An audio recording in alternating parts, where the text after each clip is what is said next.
Abscond. It means to flee, to run, to escape, to leave from somewhere.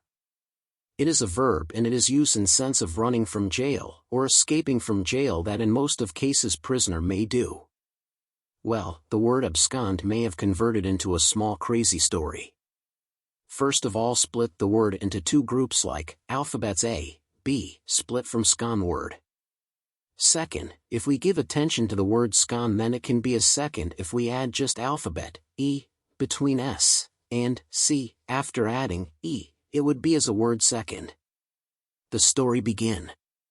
Imagine, there is two jails in which alphabet A and B are in the jail.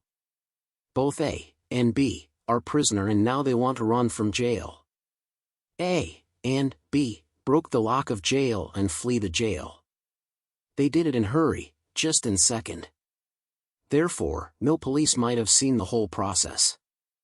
A and B abscond or flee, or leave, or run from jail just in a second. Story stop here. Abscond mean to flee from somewhere without permission.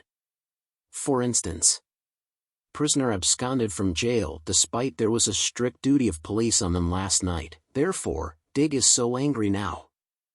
Synonyms of abscond: flee, run, leave, escape, get away. Abscond. Abscond. Abscond. Abscond. Abscond. Abscond. Thank you.